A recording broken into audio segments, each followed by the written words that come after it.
दोस्तों नमस्कार, मेरा नाम है आदर्श। आज की इस वीडियो में मैं आपके साथ एक छोटा सा एक्सपेरिमेंट करना चाहता हूं। उसके बाद जो आपका जवाब आएगा उसको मैं बताऊंगा कि उस जवाब का कारण क्या है, आपका जवाब किस हद तक सही है। इसके लिए हम कई सारे डेटाज को देखेंगे और जानेंगे कि ऐसा क्यों हो रहा है। तो फिर चलिए शुरू करते हैं। वीडियो को रोककर 5 सेकंड ज़रूर सोचिएगा कि पाकिस्तान में हिंदुओं की क्या दशा है।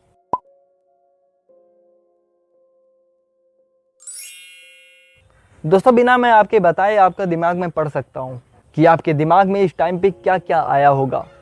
पहला पॉइंट आपके दिमाग में आया कि हिंदुओं का एक्सप्लॉयटेशन हो रहा है पाकिस्तान में।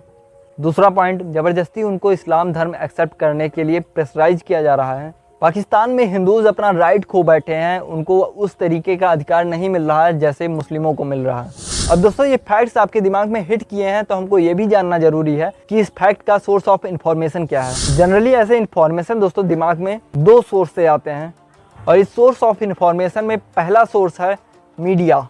आपने कई सारे ऐसे न्यूज़ चैनल्स आर्टिकल्स देखे होंगे या सुने होंगे जिसमें वो बराबर बात करते रहते हैं कि किस तरीके से पाकिस्तान में हिंदुओं के ऊपर एक्सप्लॉयटेशन हो रहा है। जैसे ये खबर पाकिस्तान के मुल्तान में है, मुल्तान से है, जहां पर एक हिंदू परिवार के 5 लोगों को जला रेत कर हत्या कर दी। एक सेकंड ये बताइए, पाकिस्तान में कितने % हिंदू थे जब देश आजाद हुआ? 47 में 15% हिंदू आबादी थी वहां पर, आज 1.5% से भी कम है, जिसका कोई वालिस नहीं है। 1947 में पाकिस्तान में हिंदुओं की आबादी 15% थी, लेकिन आज वहां की कुल आबादी में केवल 1.5% हिंदू ही बचे हैं। ऐसे इन्फॉर्मेशन के दूसरे सबसे बड़े सोर्स हो जाते हैं हमारे नेता। वो जनता को बताते रहते हैं कि पाकिस्तान में देखो वहाँ पर तो माइनॉरिटीज़ का बहुत बुरा हाल है और भारत में माइनॉरिटीज़ बहुत ज़्यादा सुरक्षित हैं। और ऐसे फैक्ट्स को अधिकतर विश्वसनीय बनाने के लिए नेता और साथ ही साथ मीडिया चैनल इस्तेमाल करते हैं डेटाज का।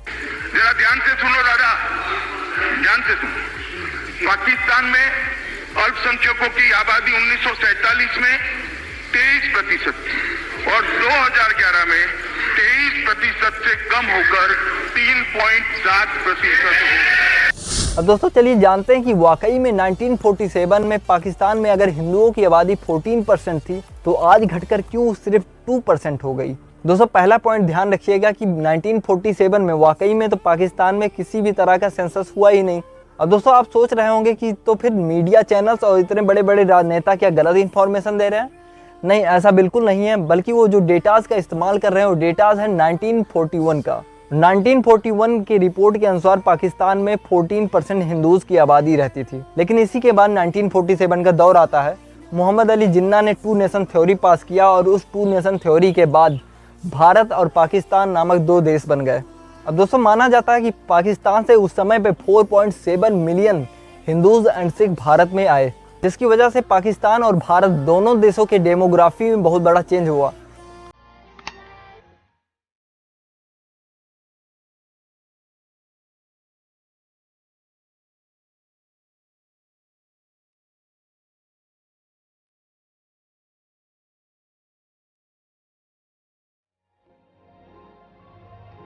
इसलिए ध्यान में हमको ये भी रखना चाहिए कि 1941 के सेंसस से हम ये बिल्कुल भी नहीं पता लगा सकते कि पाकिस्तान में इतनी ज़्यादा आबादी थी तो एक बैग घटकर क्यों इतना कम हो गई, क्योंकि इसका एक जवाब हो जाता है कि पार्टीशन के दौरान पाकिस्तान से कई सारे हिंदूज़ भारत में वापस आ गए थे और ये माइग्रेशन दोस्तों लगभग 10 सालों तक चलता रहा। लेकिन जब हम 1951 का डेटा उठाते हैं तो हमको पता चलता है कि पाकिस्तान में 1.6% हिंदूज़ की पॉपुलेशन थी। अब दोस्तों आप सोच ही सकते हैं कि 14% हिंदूज़ की पॉपुलेशन 1.6% ही रह गई। दोस्तों हम बिल्कुल भी नहीं कह सकते कि इसका एकमात्र कारण माइग्रेशन ही था, बल्कि उस टाइम पे इतने दंगे हो रहे थे, जिस भी एरिया में जो मेजॉरिटी अधिक थी वो माइनॉरिटीज़ को मार रही थी। अगर हिंदू कहीं मेजॉरिटी में थे तो माइनॉरिटी में मुस्लिमों को मार रहे थे और मुस्लिमों की पॉपुलेशन अगर कहीं ज़्यादा थी तो सिख पर और हिंदुओं पर हमला बोल रहे थे। एक बड़ा नरसंहार हुआ, लाखों लोग मारे गए, हजारों महिलाओं का रेप हो गया, कईयों ने तो कुएं में कूदकर अपनी जान दे दी। जैसे लग रहा था कि उस टाइम पे भारत में तबाही आ गई थी। दोस्तों खुशवंत सिंह एक राइटर है, उनका एक उपन्यास आपने पढ़ा ही होगा, ट्रेन टू पाकिस्तान। इस नॉवल में खुशवंत सिंह ने बताया है कि किस तरीके से दंगों में एक धर्म दूसरे धर्म पर जानवरों की तरह टूट पड़ रहा था। भारत से जो ट्रेनें पाकिस्तान में जा रही थी उसमें सिर कटे हुए लोगों के जा रहे थे, जो पाकिस्तान से आ रही थी सेम वही दशा उन भी ट्रेनों की ही थी। और इस वजह से हिंदुओं की पॉपुलेशन 1961 तक लगातार डिक्लाइन होती रही। 1961 का सेंसस हुआ तो उसमें लोगों के होश उड़ गए, क्योंकि पाकिस्तान में सिर्फ 1.6% हिंदू की आबादी ही बची थी। लेकिन दोस्तों समय आता है 1981, जब हिंदुओं की दशा थोड़ी पाकिस्तान में सुधरने चालू होती है। के सेंसस में 1.5% हिंदुओं की पॉपुलेशन होती है, यानी कि 0.1% का ग्रोथ देखने को मिलता है। 1998 में फिर से वही 1.6% हो जाती है। तो आप देख ही सकते हैं कि 20वीं सदी में पाकिस्तान में हिंदुओं की पॉपुलेशन इतना ऊपर नीचे हो रही थी। लेकिन जब 2017 का रिपोर्ट आता है जिसमें हिंदुओं की पॉपुलेशन बहुत तेज़ी से बढ़ती हुई दिखाई देती है, तब इन डेटाज को देखकर लगता है कि माइनॉरिटीज़ की हालत में थोड़ी सुधार हो रही है। लेकिन दोस्तों आपको एक इंटरेस्टिंग फैक्ट बता दें कि पाकिस्तान हिंदुओं की पॉपुलेशन में एससीज की पॉपुलेशन को ऐड नहीं करता।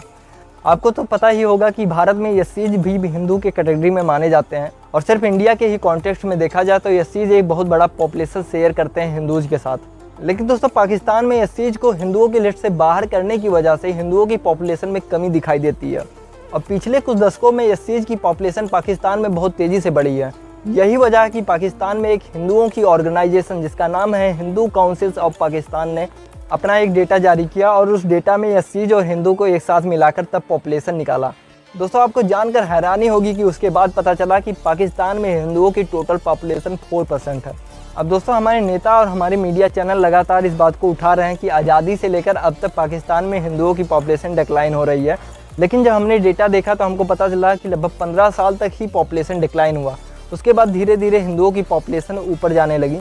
लेकिन दोस्तों इस बात को बिल्कुल भी खारिज नहीं किया जा सकता कि पाकिस्तान में माइनॉरिटीज़ के ऊपर डिस्क्रिमिनेशन, रिलीजियस ट्रांसफॉर्मेशन और एक्सप्लॉयटेशन नहीं हो रहा। न्यूयॉर्क टाइम और BBC न्यूज़ जैसे इंडिपेंडेंट मीडिया संस्थानों ने भी बताया कि पाकिस्तान में माइनॉरिटीज़ की सुरक्षा कागजों में अधिक और ज़मीन पर कम दिखाई देता है। दोस्तों इस टॉपिक पे वीडियो बनाने का बिल्कुल भी पर्पज़ नहीं था कि हमारे इतने बड़े राजनेता और साथ ही साथ मीडिया चैनल्स को मैं गलत साबित करूं। ये बात सही है कि पाकिस्तान में माइनॉरिटीज़ के ऊपर एक्सप्लॉयटेशन हो रहा है, और इस बात को कोई भी दरकिनार नहीं कर सकता। लेकिन दोस्तों हमको ये भी ध्यान देना चाहिए कि अगर किसी इन्फॉर्मेशन को गलत तरीके से पेश किया जा रहा है तो उस पर हमको बोलने की ज़रूरत है। दोस्तों गलत इन्फॉर्मेशन, गलत डेटाज हमारे दिमाग को इफ़ेक्ट करते हैं, हमारे डिसीजन लेने की क्षमता को भी कम कर देते हैं। लेकिन मैं आपसे पूछता हूँ, क्या आपको आपकी वो किताबें याद हैं जहाँ पर आप हड़प्पा और मोहनजोदड़ो के बारे में पढ़े थे? क्या आपको किताब की वो लाइन याद है कि हिंदू धर्म से जुड़ी हुई सारे साक्ष्य हमको मोहनजोदड़ो से ही मिलना चालू हो जाते हैं, और वो मोहनजोदड़ो और हड़प्पा आज के पाकिस्तान में ही है। दोस्तों अगर आपका दिमाग वहाँ तक नहीं पहुँचा तो आपको सोचना चाहिए कि कैसे एक ही तरीके का इन्फॉर्मेशन आपके दिमाग पर हावी हो रहा है, जो आपके सही खोजने की क्षमता को कम कर रहा है। क्या आपने कभी कोशिश किया कि डेटाज को चेक करें और जानें कि वाकई में पाकिस्तान में पॉपुलेशन माइनॉरिटीज़ की कम हो रही है कि नहीं? अगर नहीं किया तो गलत इन्फॉर्मेशन भी लेना गलत बात है। आशा करता हूँ यह वीडियो आपको अच्छा लगा होगा। अगर वीडियो अच्छा लगा है तो प्लीज़ वीडियो को लाइक करिएगा, चैनल को सब्सक्राइब करिएगा। मिलते हैं अगले वीडियो में, तब तक के लिए थैंक यू। जय हिंद, जय भारत।